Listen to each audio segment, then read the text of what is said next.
Juan Carlos Varela, the Panamenista Party, Page's leader and winner of Sunday's election, told Reuters he is clear what his first policy will be when he takes office on July 1.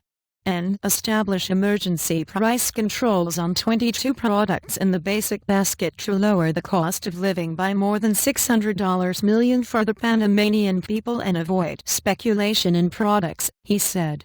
And the measure would apply to basic foods such as rice, cheese and meat, Varela said, adding that huge profit margins were being put on basic foodstuffs.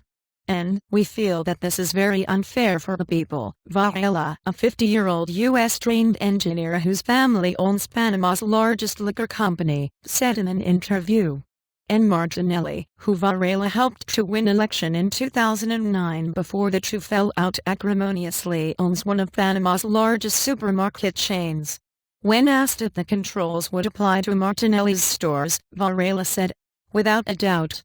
And Panama's constitution gives the president power to intervene on prices," but Varela could quickly find himself at odds with Congress, where he and his allies won barely 20% of seats according to a preliminary count from the elections.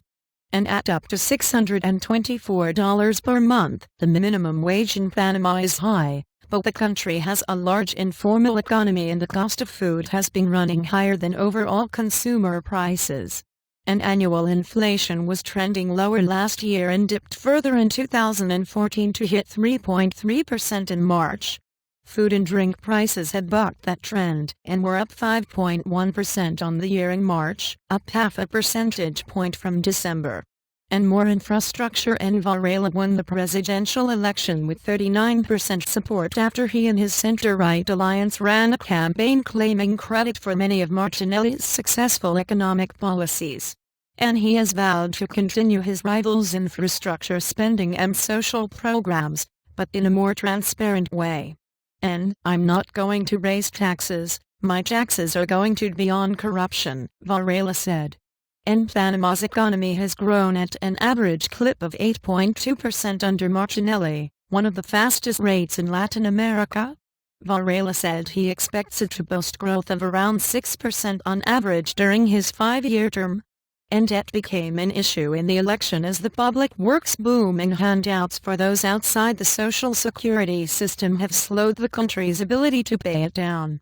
And although debt has fallen, the strong growth has not led to significant fiscal consolidation, ratings agency Fitch says.